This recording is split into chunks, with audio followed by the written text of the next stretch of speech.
नमस्कार. Life with रंजनामध्ये सर्वांचे सहर्ष स्वागत आहे. चविष्ट, खमंग आणि खूप वेळ नरम राहणारे असे हे मोड आलेल्या मुगाचे थालीपीठ प्रथिने, फायबर आणि अनेक पोषण घटकांनी भरपूर असे आहे. हे थालीपीठ तुम्ही नाश्त्यासाठी किंवा दुपारच्या रात्रीच्या जेवणासाठी कधीही करू शकता. तसेच ते मुगामुळे पचायला देखील हलके होते. चला तर मग वेळ न घालवता आपण रेसिपीला सुरुवात करूया. सर्वप्रथम आपण एक वाटण करून घेऊया. 1 चमचा जिरे, अर्धा चमचा ओवा, 2 चमचे धने, त्याचबरोबर 9 ते 10 लसणाच्या पाकळ्या, 5 ते 6 हिरव्या मिरच्या तुमच्या आवडीनुसार तिखट घेऊ शकता. हे सर्व एकत्र असं वाटण करून घ्यायचे आहे. पाणी न घालता असं जाडसर भरड करून घ्यायची. त्यानंतर इथे मी 2 वाट्या मोड आलेले हिरवे मूग घेतलेले आहेत. मुगाचे मोड येण्याकरिता मूग 7 ते 8 तास पाण्यात भिजत ठेवायचे. त्यानंतर स्वच्छ धुवून निथळून स्वच्छ कपड्यात बांधून 7 ते 8 तास ठेवायचे, तेव्हा असे हे मोड येतात. आता हे मुगाचे मोड मिक्सरला बारीक करायचे आहेत. मुगाचे मोड बारीक करताना सुद्धा पाणी न घालता बारीक वाटून घ्यायचे. अशा प्रकारे हे मोड मी वाटून घेतलेले आहेत. थोडे जाडसर वाटून घ्यायचे, जास्तही जाड नाही आणि जास्तही बारीक नाही असं हे वाटण केलेलं आहे. त्यानंतर एका परातीमध्ये एक मोठा कांदा बारीक चिरून घेतलेला आहे. अर्धी वाटी गाजर किसून घेतलेला आहे. त्याचबरोबर हे जे आपण वाटण करून घेतलेलं होतं ते वाटण टाकायचे. त्यानंतर आपण हे जे मुगाचे मोड वाटलेले होते ते त्यामध्ये टाकायचे. भरपूर अशी बारीक चिरून कोथिंबीर टाकायची. हळद अर्धा चमचा टाकायचा. चवीपुरतं मीठ टाकायचं. त्यानंतर त्यामध्ये काही पिठं घालायचे आहेत. मी 1.5 वाटी मिक्स भाकरीचं पीठ घेतलेलं आहे. तुमच्याकडे नसेल तर ज्वारीचे पीठ घ्या. पाव वाटी चण्याच्या डाळीचे पीठ घेतलेले आहे आणि अर्धी वाटी गव्हाचे पीठ घेतलेले आहे.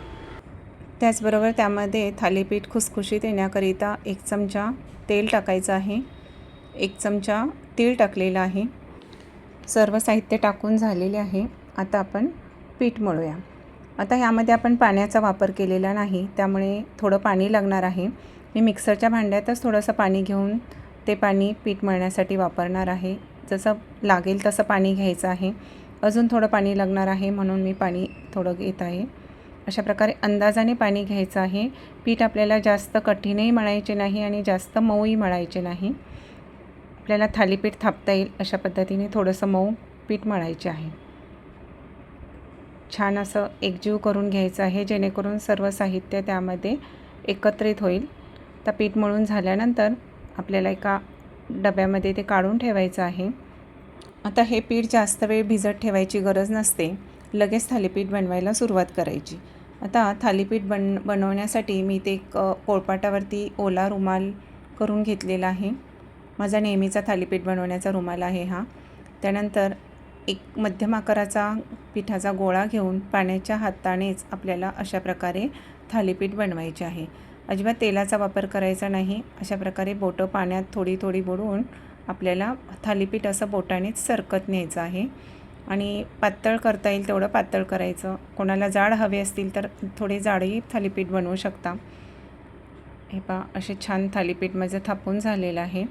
आता इथे मी लोखंडी तवा ठेवलेला आहे. थालीपीठ नेहमी लोखंडी तव्यात बनवले तर ते अजून जास्त खमंग लागते. तवा चांगला तापलेला आहे. अगोदर आपण तेल टाकायचे. त्यानंतर अशा प्रकारे हा रुमाल उलटा टाकायचा आणि थोडंसं पाण्याचा हात लावून रुमाल काढून घ्यायचा आणि ताबडतोब आपल्याला पाण्यात बोटं बुडवून अशा प्रकारे थालीपीठावरती आपल्याला बोटांचे ठसे उमटवायचे आहेत. तर ही कृती आपल्याला फास्ट करायची आहे. थालीपीठ पचायच्या अगोदर हे ठसे उमटले गेले पाहिजेत. त्यानंतर असं थोडंसं बाजूने तेल सोडायचं. त्या बोटांच्या ठस्यामध्ये पण आपल्याला तेल सोडायचं आहे आणि बारीक गॅसवरती थालीपीठ भाजायचे आहे. थोडा वेळ भाजून झाल्यानंतर थालीपीठ उलटायचे आहे. पहा, मस्त खमंग एका बाजूने झालेली आहे. आता दुसरी बाजूसुद्धा अशीच खमंग झालेली आहे. पहा, मस्त थालीपीठ तयार झालेले आहे. तर दुसरं थालीपीठसुद्धा आपल्याला अशाच प्रकारे भाजून घ्यायचं आहे. थालीपीठावरती बोटाचे ठसे उमटवतो, त्यामुळे काय होतं की थालीपीठ छान खमंग आतून बाहेरून भाजले जाते आणि त्यामुळे ते खायलाही छान लागते. आणि तसेच थालीपीठ हे नेहमी मध्यम ते बारीक गॅसवर भाजावे. जास्त घाई करायची नसते, त्यामुळे ते अतिशय खमंग आणि रुचकर होते. अशी ही थालीपीठं पचायला हलकीही असतात आणि पौष्टिकही होतात. आता हे थालीपीठ तुम्ही दह्याबरोबर किंवा लोणच्याबरोबर, लोण्याबरोबर, कशाबरोबरही खाऊ शकता. खूपच स्वादिष्ट लागतात. कशी वाटली तुम्हाला आजची रेसिपी? आवडली असेल तर लाईक करा, शेअर करा आणि सबस्क्राईब करा. आणि हो, वेळ काढून माझा व्हिडिओ बघितला त्याबद्दल खूप खूप आभार.